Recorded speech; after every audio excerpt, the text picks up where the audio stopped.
자, 오늘 10월 30일 금요일 시장 마감했습니다. 하필 금요일 시장 맞춰서 증시가 오후장에 나스닥 선물이 2%대 급락이 나오면서 크게 무너지면서 마감했습니다. 나스닥 선물이 무너지면서 수급도 안 좋은 상태에서 난리가 난 것인데 마지막까지 끝까지 추락하면서 마감했습니다. 코스피와 코스닥 둘 다 2.6% 정도 무너졌으며 게다가 최근에 미국 증시의 변수와 외국인의 폭탄 매도가 이어지게 되면서 3월의 악몽을 되살리고 있습니다. 제가 외국인이 아니라서 다음 주 수급 방향이 어떻게 잡힐지 모르겠지만 하루에 이런 식으로 5천억 넘는 묵직한 매도가 이어지게 된다면 정말 위험할 수가 있어서 무조건 조심해야 됩니다. 개인 투자자는 여기서 무조건 반등할 것이다. 아니면 무조건 대폭락이 나올 것이다. 이런 식으로 방향을 잡아놓고서 대응하는 게 아니라 추세에 따라서 눈에 보이는 그대로 악재면 매매를 쉬고 또 괜찮아진다 싶으면 다시 매매하고 최대한 확률적으로 높은 방향으로 기대어서 대응을 하는 게 가장 현실적입니다. 자, 수급 상황 살펴보겠습니다. 저는 여태껏 코스피 수급이 특이사항이 없어서 신경도 쓰지 않았지만 어제 외국인의 매도가 5천억 넘게 나오면서 신경을 쓰기 시작했습니다. 그전처럼 하루에 1천억, 2천억 수준이라면 별로 신경 쓸 필요도 없는데 이렇게 매도 금액이 올라가게 된다면 평소와 다른 매도가 나왔다는 것이고 증시의 위협적인 요소가 될 수 있으므로 체크할 수밖에 없습니다. 지금 증시가 수요일, 목요일처럼 잠깐 아무 의미 없이 기관과 외국인들이 가지고 노는 상태에서 쉽게 반등한다고 좋다고 따라 들어가는 게 아니라 반등하고 나서도 확실하게 유지해주고 안정을 계속해서 찾아주는지 그걸 판단해서 들어가야 됩니다. 지금 반등도 쉽겠지만 반대로 생각해서 외국인과 기관이 마음만 먹는다면 하루에 마이너스 4% 아무렇지 않게 밀어버릴 수가 있습니다. 그리고 현재 코스닥 수급도 좋지가 않습니다. 저번에 강하게 들어왔던 외국인들이 그대로 나가면서 오히려 차트만 망가졌습니다. 그래서 제가 항상 코스닥에서는 외국인이 들어와도 어차피 다시 나갈 물량이라 강조를 드리고 있으며 종목별로 봤을 때도 거의 똑같습니다. 초대형주가 아닌 이상 어차피 코스닥 거의 대부분의 종목에서 외국인이 들어온다 하더라도 검은 머리인지 모르겠지만 무조건 단타이기 때문에 코스닥에서 외국인의 수급을 믿지 않습니다. 차라리 매도가 나오면서 기술적 반등이 나왔더라면 더 좋게 볼 수 있었지만 이렇게 외국인과 함께 지수가 올랐기 때문에 경계를 할 수밖에 없었습니다. 코스닥에서 보기 힘들었던 수치인 하루에 3천억이나 매도가 나왔습니다. 지금 시장에서 제가 계속 해드리고 싶은 말은 원래 단타를 치시는 분들이라면 시장이 나빠도 어차피 종목 보고서 매매를 하는 것이기 때문에 장 초반에는 영향을 그렇게 크게 받지 않습니다. 어차피 돈이 몰리는 곳이라면 이런 하락장에는 옥석 가리기가 그렇게 어렵지 않기 때문에 단타 하시는 분들은 10시 전에 승부를 보시고 수익이 난다면 그 수익을 그대로 하루 종일 지키고 손실이 난다 하더라도 그 손실 더 키우지 않기 위해서 매매 횟수를 최대한 줄이셔야 되며 단타가 아니신 분들은 신규 진입자 분들은 안정을 찾아주거나 신용잔고가 바닥까지는 자제하시는 게 좋습니다. 이게 제 기준으로 대응 방법이며 개인 투자자가 할 수 있는 최선의 대응책이라 생각합니다. 지수를 예측하는 것은 아무 의미가 없고 그걸 맞출 수가 없습니다. 지수를 정확하게 맞출 수 있다면 확률에 따라서 대응을 하는 것이지 지수를 맞출 수 있다면 선물 옵션을 했을 것입니다. 11월 시장도 변동성이 만만치 않을 거라 생각하는데 손실만 안 보는 것을 목표로 대응해야 될 것 같습니다. 자, 요즘 시장 분위기가 안 좋아서 그런지 시장을 주도하는 종목들이 전부 다 신규주입니다. 이 와중에 박셀바이오는 상한가에서 마감을 했으며 신규주들이 지금 시장을 주도하고 있습니다. 거래대금상이 봤을 때 이제 시간의 거래 첫 체결이 되었는데 코스피에서는 오늘 제가 보던 종목이 녹십자입니다. 녹십자랑 제일약품 그리고 삼성 엔지니어링 이걸 보고 있었지만 제가 오전에 잠깐 매매를 빠르게 끝낸 다음에 외출을 해서 여기서 포착을 하지 못해서 다 오른 뒤에 본 다음에 구경만 했습니다. 그리고 녹십자는 오후장에 고점 뚫어줄 때 잠깐 이 구간에서 매매를 했습니다.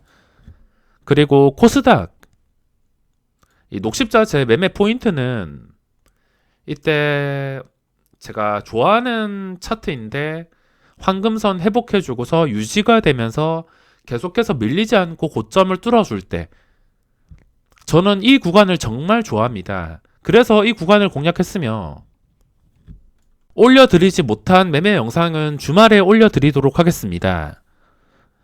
그리고 코스닥에서 거래대금 상위는 피플바이오, 아주 아이비투자, 그리고 박셀바이오, 위드텍, 센코, 이런 식으로 신규주들이 상위에 이름을 올렸으며, 이 종목들 말고도 오늘 변동이 나온 라닉스도 장중에 17%까지 올랐습니다.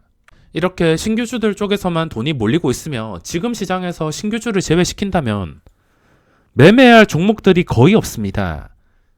장중에 매매 포인트를 오전장이 지나고 나면은, 이 장 초반 지나고 나면은 그 뒤부터 매매 포인트는 찾기가 어렵습니다.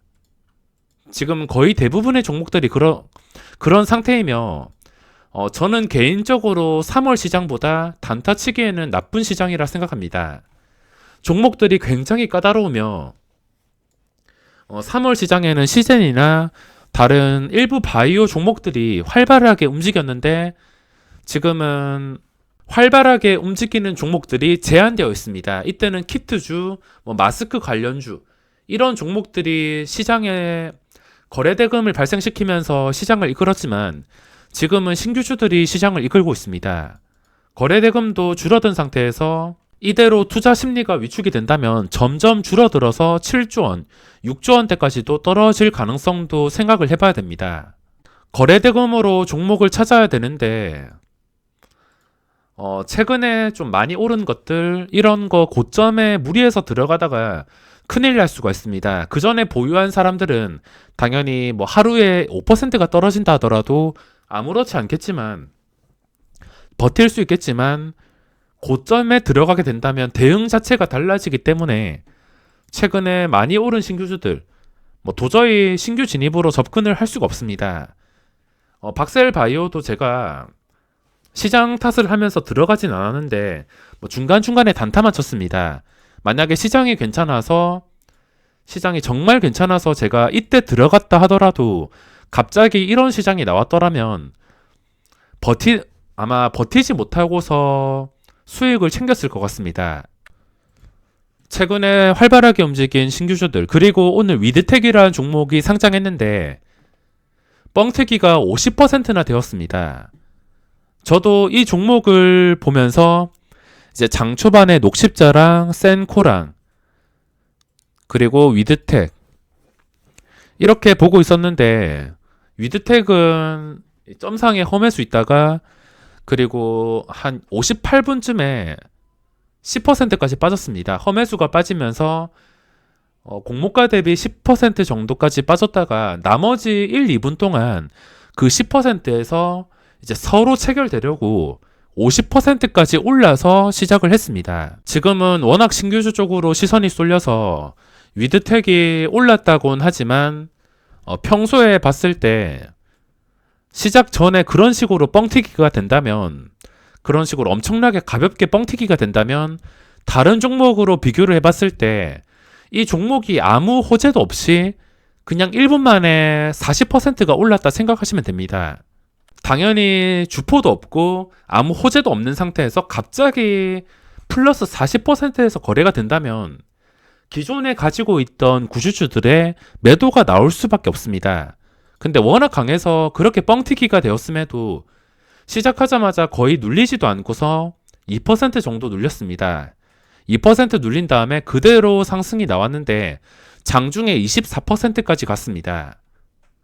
저는 뻥튀기가 1분 만에 너무 심하게 돼서 VI가 걸렸음에도 이걸 공략하지 않고서 녹십자랑 센코에서만 집중해서 장 초반에 매매를 했습니다. 제가 오늘 봤던 종목들은 전부 다 거래대금 상위에 속해 있습니다. 이런 시장에서는 떨어지는 종목들 매매할 수도 없고 시장에서 거래량이 발생하지 않는 종목들을 매매해봤자 손실만 납니다. 시장 따라서 떨어지기 때문에 아무 변동도 없는 종목을 매매할 수가 없으며 시장에서 주목받는 변동성이 나오는 종목들, 황금선 위의 종목들만 공략을 계획하고 있습니다. 이건 보고만 있었고 오늘 매매는 하지 않았습니다. 이미 보는 시점이 고점이었기 때문에 이 고점에 들어갈 수가 없었으며 마지막까지 거래량이 유지가 되면서 마감을 했는데 그 전 차트가 워낙 안 좋아서 이게 이 상태에서 풀리기 위해서는 더 이상 떨어지지 않고 하루에 눌림이 나온다 하더라도 1, 2% 이상 떨어지지 않고서 꾸준하게 하루에 1%라도 상승이 나오면서 거래량이 유지가 되어야지 이 윗꼬리 폭을 전부 다 회복하면서 상승이 나오는 그림을 생각할 수가 있습니다. 최근에 삼성물산이라는 종목이 있는데 이거랑 비슷하게 생각하시면 되겠습니다. 올랐다가 이게 유지가 되려면 올랐던 자리는 무조건 지켜줘야 됩니다. 그 전에 차트가 워낙 안 좋았기 때문에 저항이 강할 수가 있으며 다시 밑에서 잡아당기는 힘이 클 수가 있습니다. 그래서 이런 차트를 풀어나가기 위해서는 이 올랐던 자리에서 무너지면 안 됩니다. 조금이라도 무너지지 말고 그대로 유지를 해주면서 하루에 1%라도 꾸준하게 상승이 나와야지 그 뒤부터 좋은 흐름을 기대할 수가 있습니다. 그리고 센코도 좀 긍정적으로 보고 있었지만 장전에 100만 주가 쌓이고 또 단주 매매가 꽤나 나왔습니다. 오전에 제가 공략을 하긴 했지만 어쨌든 시초가 위에 있고 거래량이 발생하고 있어서 매매를 하긴 했지만 이렇게 올라가는 과정에서 단주 매매가 너무 많이 나왔습니다. 진짜 좋은 상황이라면 단주 매매 나오지 않고서 그냥 VI가 걸릴 때까지 밀어붙였을 텐데 중간에 장난이 너무 많이 나와서 오전에만 공략하고서 그 뒤로 5분선도 지켜주지 못해서 포기하고 외출했습니다. 그리고 녹십자도 장 초반에 반응이 나왔는데 이것도 장 초반에 잠깐 빠르게 매매를 했으며 시초가가 어제 시간의 거래보다 훨씬 더 높게 잡혔습니다. 어제 시간의 거래에서 한 0.6%쯤에 마감했었는데 오늘 시초가가 3% 형성이 되어서 시작하자마자 2,500원까지 이 고점을 잠깐 뚫어줄 때 또 매매를 하긴 했지만 순식간에 7%까지 급등했습니다. 장 초반에도 매물대가 많았는데 1만 주씩 쌓여있는 거 아무렇지 않게 뚫어주면서 이런 식으로 시세가 나왔습니다. 아쉽게 그전 고점을 돌파하지 못했으며 현재 기관의 수급이 정말 강력하게 유지가 되고 있는 상황이며 시장 때문에 제가 스윙 투자로 들어가진 못했지만 어째 되었든 간에 지금은 신규 진입자가 무작정 고점에 들어가기에는 부담스럽고 한 며칠 쉬어가다가 주가가 크게 빠지지 않는다면 그때 또 매수 타이밍을 노려볼 수 있을 것 같습니다. 한 하루 이틀 정도 들어온 수급이 빠지지 않고 유지가 된다면 그때 공략을 할 수 있을 것 같습니다. 추세가 완전히 무너지기 전까지는 먹을 자리가 계속 생길 수가 있습니다.